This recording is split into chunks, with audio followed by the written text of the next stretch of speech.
welcome to the Pointy End. I'm Keith Sutherland. Today my guest is well-known Kangaroo Flat identity, Don McKinnon. Welcome, Don. Thanks, Keith. Now, your new title is the President of Kangaroo Flat Community Leisure Centre Committee. So now you guys have done an amazing job to try and keep this on the boil, because I know with the City of Greater Bendigo wanting to build the new pool complex and your facility was to be knocked over in all that process. And you've been diligent all the way through presenting new cases, and I've seen some amazing drawings to put a new facade on the Kangaroo Flat Leisure Centre, and they look amazing. But just if we want to go through just a bit of a brief history as to where you've come from, having built it, why you want to retain it so much, and I guess what the opposition is from the council that they want to get rid of it, because the working drawings that I see placing the pool in a slightly different position to try and get a northerly aspect seems to tick all the boxes as I see it. But just give us a bit of a brief history as to why you're so passionate about retaining it.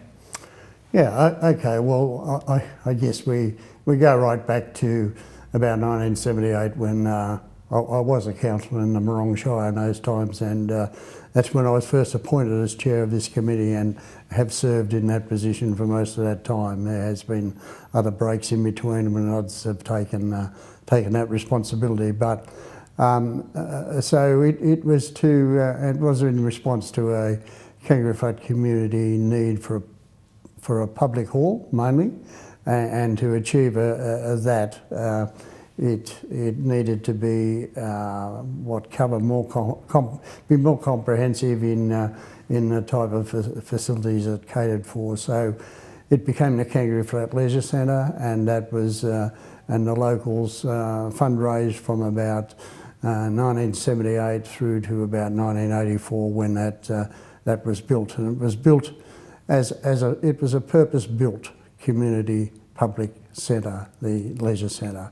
I believe it was about $100,000 the community raised to put into that new building too, which was a great effort. So it's not just something that the old former Shire of Morong did, it's the public of Kangaroo Flat and surrounding areas that fundraised, and that's a lot of money when you go back to 1978 to 84 when it was built. So no wonder you're passionate about it, being head of that committee at the time, but the Kangaroo Flat residents are also, that don't want to see that facility torn down.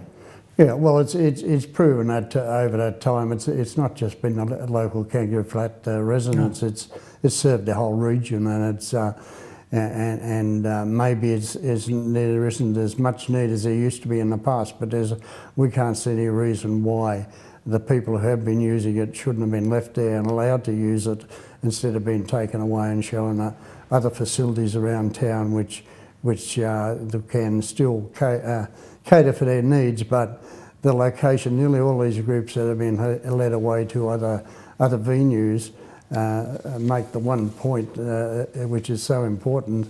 The location of the Kangaroo Flat Leisure Centre is so great, being on the just adjacent to the Calder Highway and the lead into the city of Greater Bendigo, and you know, the location means everything in any business, and this is a great location for the commencement of a community hub. Now, we bring this up because, you know, it's council policy to develop these community hubs, and I think our forward thinking at Kangaroo Flat has been way ahead of council, because at that time we've turned that from a cow paddock into a leisure centre, a fire track, a sporting field.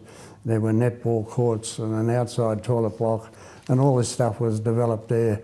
And the adjacent lake was built at Gateway Park, and all this stuff has been inspired and helped to develop what a Kangaroo Flat community. Everyone says to me this is probably the most utilised hall facility in Bendigo, and some of the things they've got: community hall, place for meetings, volleyball, badminton, netball, basketball as a practice court, dance floor, fantastic, one of the few that's got wooden floors, capable of being danced on, child mining, after school facilities. Is that right, that it has been one of the most utilised hall facilities in Bendigo? Absolutely. I've talked to cleaners and people who've looked after that centre over the years, and they said, and these are council employees, well, perhaps I'm not, I better be sure about that. Allied to council anyway. There are certainly cleaners who come, whether they're YMCA or whoever, but they've said it's the most used hall in Bendigo, or that they looked after. So, you know, there's that proof as well as what we believe ourselves, that it was the most used and still could be. It should be. And that's the silly part when you say council are short on money, we knock over a terrific facility that offers all these things. Now, coming back to council's business case for the facility, is there anything in that you see that is a reasonable opposition to knocking over your hall? But obviously the council want it knocked over as part of the new complex, but is there anything in that business case that suggests that that's really a beneficial thing to do, or because I haven't really read the business case, so I don't want to comment on it, but you have, and is there anything in that suggests that it should be done? No, not a thing, Keith, and that's one of the issues that we have with council, that whenever we ask questions, and there's been many a question asked at council meetings and at council forums, and try and get some lead as to why they want to demolish the centre, and in this business case, or a summary of the business case that was circulated a week or so ago, it's only about one line in the comments about either a 25 metre or a 50 metre pool. In both cases it states the demolition of a leisure centre, existing leisure centre, or it doesn't say leisure centre, it says the demolition of the existing Browning Street Hall will take place. So you've downgraded it from a leisure centre to a hall. Yeah. Just on the point you made about, and you've been obviously liaising with the Kangaroo Flat community at length and beyond, about the 25, and I know this is not what we're here to talk about, the size of the pool, but what's your general reaction to that? Because Damien Drum was on our program last week, fairly critical of the council dropping it from a 50 metre down to a 25, saving maybe $1 or $2 million if you're lucky in the process. But what's the community's reaction to a 25 metre pool as opposed to 50? Well, as you say, we haven't delved into the pool committee's activities on this. We have tried to have discussions about it, but personally I can't see why it shouldn't be a 50 metre pool, and I think Is that the reaction though of the people you've spoken to? Yeah, I'd say the overall reaction is that you know, what's the use of, if you're going to build a thing, do it properly, and but there's other aspects of the complex that's as it's designed at the moment that we certainly don't agree upon, and particularly the cost of it. And yeah, we just I suppose there's comments out there in the press just recently about that council should just take time, take a breather, and yeah, put it aside and get the decision process right before they start spending something like $26 or $30 million. Is there room for compromise here? And as I said before, looking at your plans, and we'll put them up because they're fantastic drawings, I know that. They obviously haven't got costings, but the way you place that pool in a different position so that you retain the hall, the facade that you've put on, or someone's put on this stage, and we haven't got costings obviously, but it seems to me a couple of $100,000 the facade would look fantastic, would enhance the area. But where do you go? Is there a compromise anywhere along the line, or is it council don't want to talk compromise to you at all?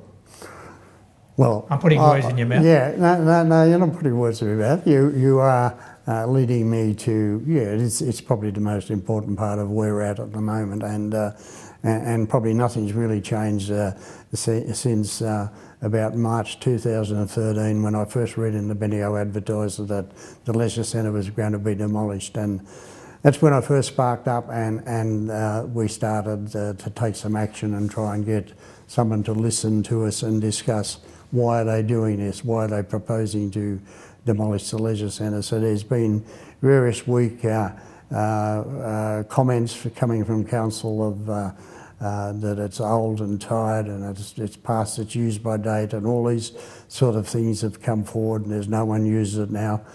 Well, there won't be anyone left. Well, they've been pushed away from it, so they're not going to use it. Yeah, they're still pushing them away. The last few users who are still hanging on in there are still being led away to other venues.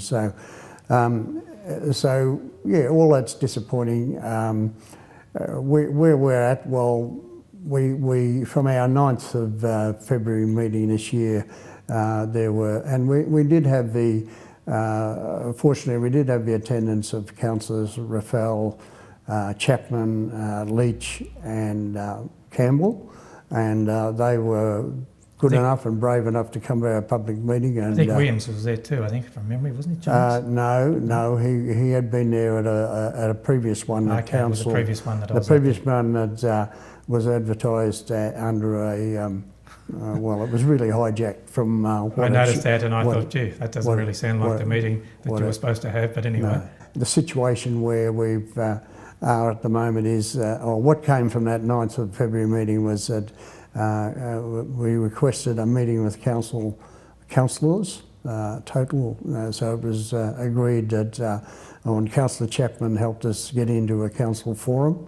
with representatives. I think we had 6 representatives, including 2 of the main users of that centre.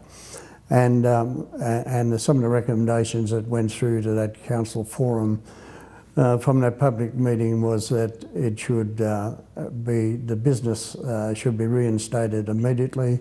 They should start taking bookings, and that there should be a new management committee looked at, appointed from the community to manage that centre into the future. Well, Don, all I can say is keep up the good fight, because you've done it this far, and I dare say that it's not going to be an easy battle, because when you're taking on the Goliath of the council, and your committee has worked very hard. So I hope that sanity can prevail, because I can't see why it can't be a win-win for returning the hall, having a 50-metre pool.